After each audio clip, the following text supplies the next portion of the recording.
আসসালামু আলাইকুম আমার ভালোবাসার আপুরা ভাইয়ারা আন্টিরা সবাই কেমন আছেন? আমি আপনাদের বোন আলহামদুলিল্লাহ ভালো আছি।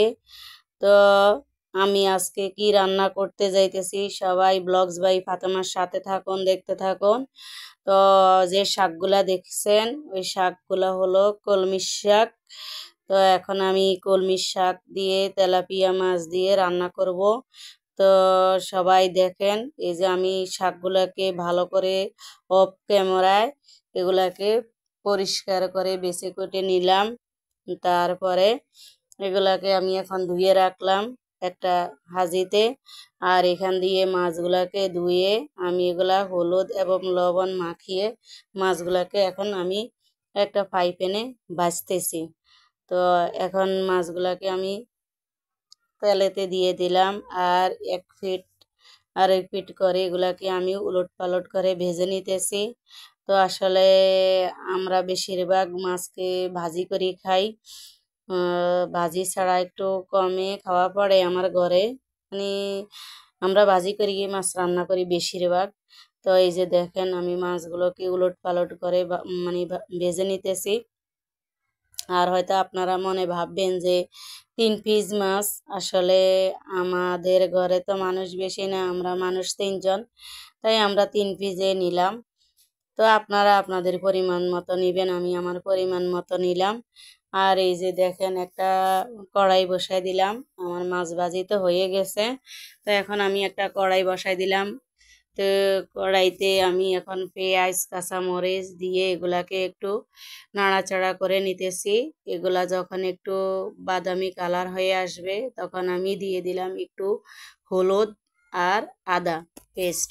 তো এগুলা দিয়ে আমি আবার এখন একটু নাড়াচাড়া করে নিতেছি। এরপরে আমি এখন দিয়ে দিব হলুদ, লবণ, মরিচ। এই 3টা জিনিস আমি এখন দিয়ে দিলাম। দিয়ে এখন এগুলাকে আমি আবার নাড়াচাড়া করে নিতেছি।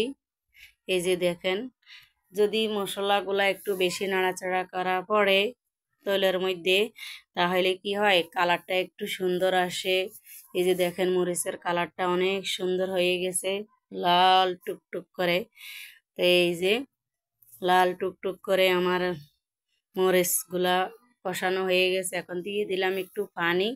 পানি দিয়ে পানির মধ্যে আবার মশলাগুলোকে একটু কষিয়ে নিলাম। এর আগে তো একটু তেলের মধ্যে আমি হলুদ মরিচ কষিয়ে নিয়েছি, এখন একটু পানির মধ্যে আবার একটু কষিয়ে নিতেছি। একটা ঢাকনা দিয়ে দিলাম। তো আবার ফিরবো কিছুক্ষণ পর। তো এই যে আমি আবার কিছুক্ষণ পরে আসলাম। এখন দেখেন এগুলা ব্লক আসতেছে। তো এখন আমি দিয়ে দিব আলু। তো আমি ওই শাকের সাথে আবার 2টা আলু দিয়ে দিলাম, কারণ একদম খালি শাকও ভালো লাগে না। তো এই কারণে আমি 2টা আলু দিয়ে দিলাম। তা আলু দিয়ে এগুলাকে আমি একটু নাড়াচাড়া করে যেন আলুর মধ্যে একটু হলুদ কালার আসে, হলুদ মরিচের কালার আসে, এই কারণে আগে আলুগুলা দিয়ে দিলাম।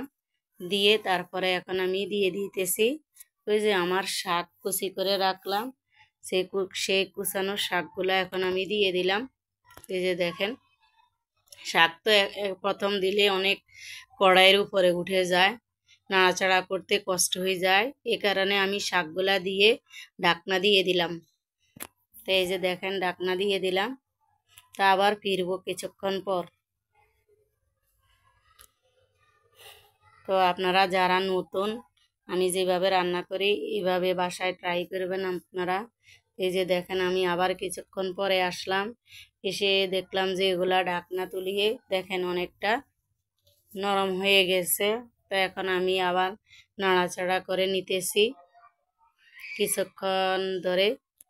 তো কিছুক্ষণ নাড়াচাড়া করার পরে আমি আবার কিন্তু দিয়ে দেব ঢাকনা। এই যে দেখেন এগুলাকে আমি উলট পালট করে নিতেছি। আলু এবং শাক মশলা সব কিছুকে মিক্স করিয়ে আবার আমি একটা ঢাকনা দিয়ে দিলাম। এই যে আবার আমি ফিরছি কিছুক্ষণ পর। আবার এগুলাকে আমি শাক আলু সবগুলাকে মশলার উপরে ভালো করে কষিয়ে এখন আমি দিয়ে দিলাম আবার পানি। তো আমি আমার পরিমাণ মতো দিতেছি, আপনারা আপনাদের পরিমাণ মতো দিবেন। তো আমার কাছে মনে হয়েছে যেন কেটে তারপর একটু বেশি পড়ছে, সামান্য একটু বেশি পড়ে গেছে, দিতে যাই।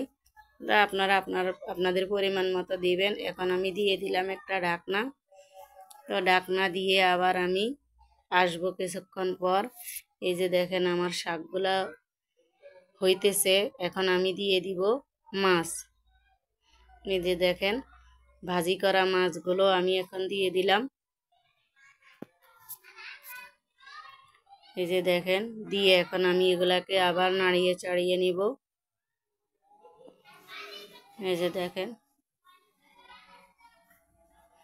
তো আমার ভালোবাসার আপুরা, ভাইয়ারা, আন্টিরা যারাই আমার ভিডিওটা দেখতেছেন, অবশ্যই একটা লাইক করে দেন। লাইক করতে কিন্তু ভুলবেন না। আপনারা কেন যে একটা লাইক করেন না বুঝি না। একটা লাইক করতে তো তেমন কষ্ট হয় না, কোনো টাকা পয়সা খরচ হয় না। একটা লাইক করতে আপনাদের এত কষ্ট কেন বলেন তো? একটা লাইক করবেন, ভিডিওটা দেখার সাথেই তো একটা লাইক করে দিবেন। একটা শুধু আঙ্গুলের ব্যাপার। এটা তো আর টাকা পয়সা লাগে না যে আমি একটা লাইক দিতে গেলে আমার টাকা খরচ হবে। এত কিপটা কেন ভাই বলেন তো আপনারা, আপুরা, ভাইয়ারা, আন্টিরা? এই কিপটামি করবেন না, বুঝছেন? কিপটামি করবেন না। কিপটামি করাটা বেশি ভালো না, বুঝছেন? কিপটামি করবেন না। অবশ্যই একটা লাইক করে দিবেন। আজ যদি এখনো মনে না থাকে তাহলে এখনই একটা লাইক করে দেন। আর এই যে দেখেন আমি পেঁয়াজ দিয়ে দিলাম। আসলে শাক হওয়ার আগে একটু পেঁয়াজ দিলে আলাদা একটা ভালো লাগে। তো আমি পেঁয়াজ দিয়ে দিলাম। শাকটা হয়ে গেছে, মানে হওয়ার একটু কিছুক্ষণ আগে আমরা পেঁয়াজটা দিই। আমরা বলতে আমি পেঁয়াজটা দিই, আর কে কি কি করে আমি জানি না। তো আমি পেঁয়াজটা দিয়ে দিলাম। তো যারা নতুন আমার ভিডিওটি দেখতেছেন, আপুরা, ভাইয়ারা, তো আপনারা অবশ্যই একটা সাবস্ক্রাইব করবেন। সাবস্ক্রাইব করতে কিন্তু ভুলবেন না। দেখেন কিন্তু আর একটা ভিডিও করতে আসলে যে ভিডিও করে সেটা ছোট হোক, বড় হোক, খারাপ হোক, ভালো হোক, ভিডিওটা করতে কিন্তু অনেকটাই কষ্ট হয়ে যায়। তো সবাই ভালোবেসে নতুন যারা, আপনারা একটা সাবস্ক্রাইব করে দেবেন।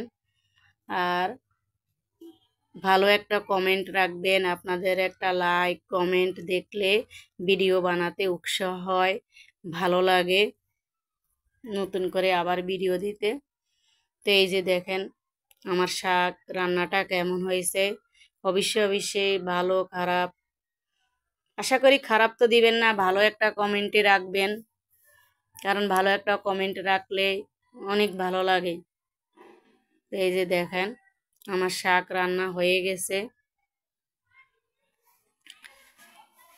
আমি শাকটা কিভাবে রান্না করেছি আপনারা তো দেখছেন। তো ভালো লাগলে লাইক কমেন্ট শেয়ার সাবস্ক্রাইব করবেন।